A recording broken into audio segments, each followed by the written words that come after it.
First story is titled, Am I the a-hole for telling my friend's boyfriend she went off birth control?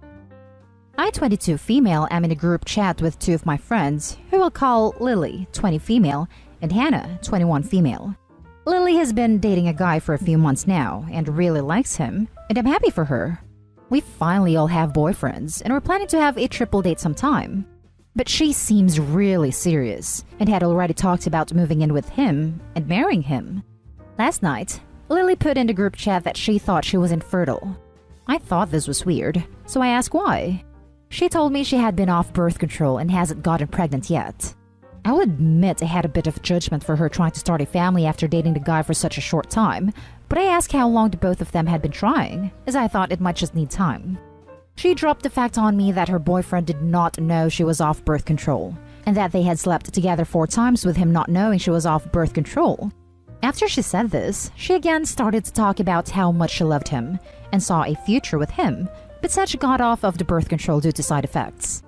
I love Lily, but I felt as if I couldn't let this guy keep doing this without knowing, so I told him. Hannah supported my decision, but also felt I should have waited, as we know that Lily lies a lot and could lie to either us or him. Now Lily is mad at me. Her boyfriend is mad at me. She said I lied and he believed her. And I feel as if I might be the a-hole because it isn't my relationship and I should have stayed out of it, knowing that she lies about a lot of things and could have been lying to me and Hannah. Now for the top comments. Not the a-hole. While it's technically not your place to reveal that kind of thing, it's a good Samaritan act to warn someone when they're being deceived. He doesn't need to know every intimate detail of her life, but when he's being misled into thinking she's on birth control when she isn't, that impacts his life, her life, and potentially any children's lives. If it's no big deal, then she can warn him and let him know. But it's clear she doesn't respect him enough to want to get pregnant because she didn't seek out his cooperation. To add on to this, imagine Lily was fertile and did get pregnant. Then her boyfriend is stuck with a kid, or paying child support for the next 18 years. Not an a-hole. Going off your only birth control and not informing your partner is extremely horrible. If her boyfriend chooses to believe her over you and not question the matter further, well, that's his choice, and predictable consequences may follow. Edited to add. Also, maybe step back from Lily, who has a track record of lying. Not much good comes out of maintaining friendships with those people, and she clearly has no problem throwing you under the bus and lying to her boyfriend. Could you send him screenshots of the convo where she admits to going off birth control? Birth control is something you don't lie about, whether it's about being on it or being off. It's a huge breach of trust, and definitely something I would not be comfortable hiding from someone's significant other. Not at a-hole. What Lily is doing is heinous. Imagine if the tables were switched and he was the one poking holes in the protection. It's called reproductive coercion. You tried to warn him at least, so now it is on him to step up the precautions. Lily is not someone I would want as a friend, so the trash took itself out. It's assault. Not an a-hole. Adobe is morally obligated to let the boyfriend know. Now for the next story. Am I the a-hole for revealing a child's existence that my sister tried to hide? Little background. My half-sister, let's call her Ellie, and I have different fathers. My mother and her father separated when she was 2 years old, but he always made a great effort to be in her life and support her. My father was around for 10 years, but after he left my mother, he never wanted contact. He paid no child support, and I desperately wished that my father would love me. Now, my sister, 27, and me, 21, usually talk to each other over phone every day. At the beginning of last year, she met a guy and they fell in love. A few months after, it came out that his ex-girlfriend is pregnant by him and that she soon will birth his child. My sister was devastated.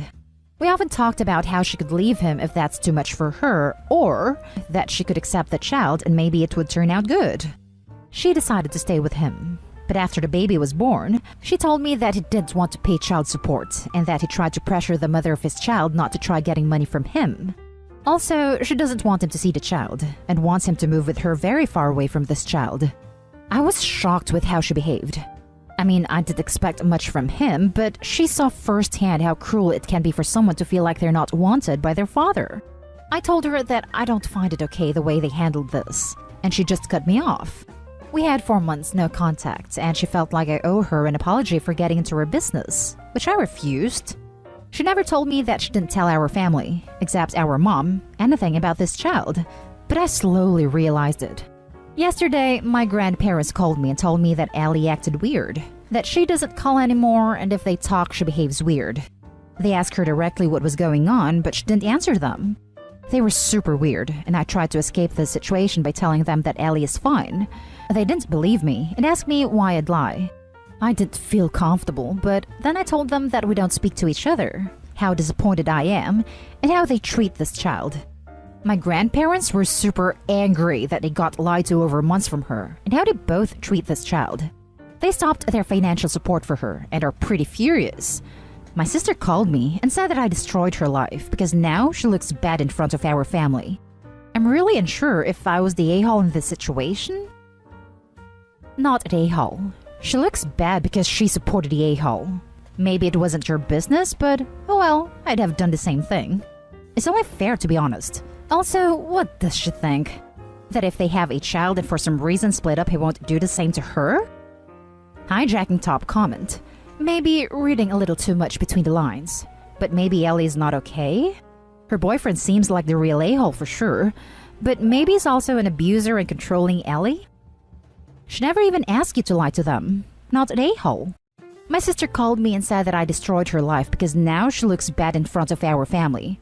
That's just the consequences of her actions. Not an a-hole. She doesn't look bad. She's a toxic hypocrite. She wants to pretend the child doesn't exist. Both she and the father of the child don't want to provide support to a newborn. She's a 27-year-old adult. If she thinks a child that can't even walk doesn't deserve support, why should she get financial support from your grandparents? She ruined her life herself. Actions have consequences, even outside of the law. She knew how the family would react. Not an a-hole. Your sister is 27 and receives financial support from her grandparents? Your sister is not the greatest. Her wonderful boyfriend has given her a preview as to how it will be if they split as parents. So I guess your sister is not that smart either. Next story. Am I the a-hole for telling someone not to have a baby in their late 40s even though I did? I had unknown fertility issues. So after a few years, my husband and I stopped trying but decided not to use any kind of birth control. I ended up having my first spontaneous pregnancy at 45 years old and had my first and only child at 46. The doctor told me I had polycystic ovarian syndrome and said that it was common for women like me to have the problem almost fix itself closer to menopause, which is probably how it happened. We kept our child out of emotion. Yes, we were financially fine to do it and everything, but it was all about emotion. My cousin who got married at 40 is now looking into having kids and is starting to pursue treatment.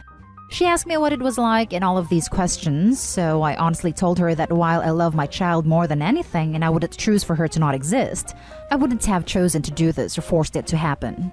Why? It was not fun. I love my child and finally having the family I always wanted, but 46 is far, far too late to have a baby, and I wish someone had been honest with me when it was my time. I had so much extra testing and had to take so many precautions. My husband and I are now 58 years old, dealing with middle school registration and what to do with schooling options. I had to fill out kindergarten paperwork on the same day that we got our AARP cards. I have to obsessively dye my hair and keep up on makeup and fashion trends, so my child's peers and other parents won't stare at us the way that people stared at older parents when I was a child. And I know that logically they weren't as old as we are. I have to constantly do research to make sure I'm prepared for this generation's challenges, and I'm not making my child look behind or outdated. My ordinarily healthy husband had a heart attack 2 years ago, and with that, family history and the world today, we have to be genuinely afraid that we will die before our child is 18. I have to have very firm plans on who exactly could immediately take our child in if needed. We can't have maybe like younger parents. We have had to prepare my middle schooler for these possibilities in as much of a child-friendly way as possible, and a written list of who to call, in what order, and a sample script of what to say. I have nobody that can help me with any of this because everyone I actually know had their kids in a completely different time. It's so many extra concerns and worries that how much extra money you have doesn't really make up for it as much as you would think. Once again, I love my child more than life itself, but it is not as easy as, you can do it anytime. It's just like becoming a parent at any other time. Now she's mad at me for not being supportive and people think I regret my child. I'm not. I love her. I'm just saying that there's a difference and that there are things to consider besides the emotion, especially when it's a very deliberate choice versus nature. Am I the a-hole for telling her this? Now for the top comments. Not the a-hole. She asked, you answered.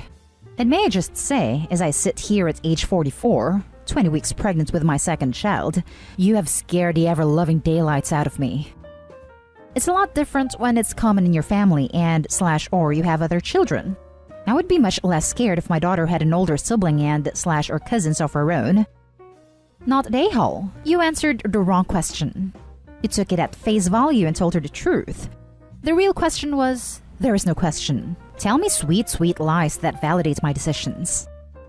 A lot of people told us the lies, but mostly it was just oversimplified because they wouldn't and couldn't know what the reality would be. We already had the emotions of, it's happening right now, and pregnancy hormones, so it would have changed a lot less than someone who was still planning it out.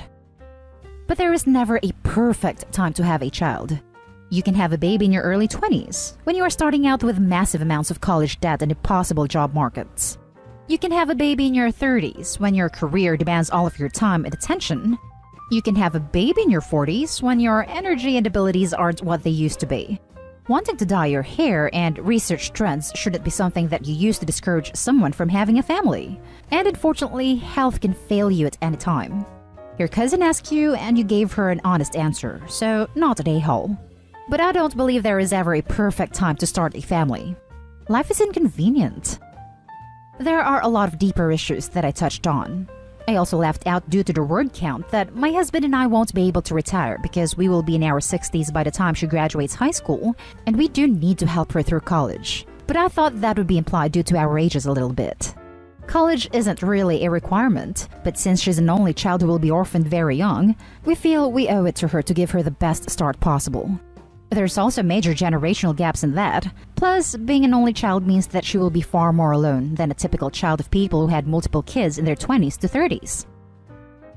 The last story is titled, Am I the a-hole for telling niece I prefer my real name to a nickname? My youngest niece, Raven, recently entered 2nd grade and was filling out an identity and names worksheet. It was pretty much about family members. You talk to 3 family/friends about their identity. Raven asked to call me on Skype and talk about her worksheet. She asked if I had kids, what I did for a job, etc. At the very end, she said, I already knew this question. I've filled it out when we first started. I asked her what the question was. She said, your name is Whirly. I tell everyone my aunt has a cool name. I told her, nicely, that my name is actually Winona and she is the only one who calls me Whirly, minus my sister. And my sister only calls me Whirly when talking about me to Raven. Raven got confused, and I said, when you were little, you could not pronounce Winona and said Whirly instead. Your mom thought it was so cute. Raven asked if everyone calls me Whirly, because it was so cute. I told her honestly, everyone calls me Winona, including the other nephews, because I don't use a nickname outside of Winnie. Everyone I know calls me Winona, just like everyone calls you Raven. My niece finished her homework, talked about her school day, and we said goodbye. The next day, my sister called me in a fit of rage, saying I ruined her daughter's whole night because she called me Aunt Winona instead of Whirly. My sister then explained that when Raven called Uncle Top, my brother Christopher, she asked him, do you like being called Uncle Top? And when he said, actually, if you want to know, I go by Chris. So now Raven is upset the other adults have told her they dislike the nicknames. And while I thought it was cute when she was little, I kind of hated the nickname. Am I the a-hole? Now for the top comments. Not the a-hole. All you did was tell her your real name. So did her uncle. Raven had to learn eventually. I imagine it comes down to her sister choosing not to use her siblings' actual names because she thought her daughter's nicknames were so cute and kept it going long after. She's basically taught her wrong for her own entertainment. Not the a-hole. Your sister seems to be the problem, not Raven. The kid probably just registered the name change and asked the next one, and that is it. I doubt the kid had a meltdown or anything about the name. You can even tell Raven that Winona is a pretty cool name too. It's not that common, and there are famous people that share your name. I love my name. I love being Aunt Winona. not at a-hole. I understand children have a hard time pronouncing things, but as they get older, it's okay to set boundaries with preferred names and pronouns, etc. I don't think you did anything wrong. You just gave her your preference and prepared her for the real world. I felt like that was part of the reason her homework existed. I know a lot of kids don't know their parents' real names outside of mom and dad. I am not a huge fan of nicknames. I had issues when I was little with people calling me sweetie or honey. I would always tell them it's Winona.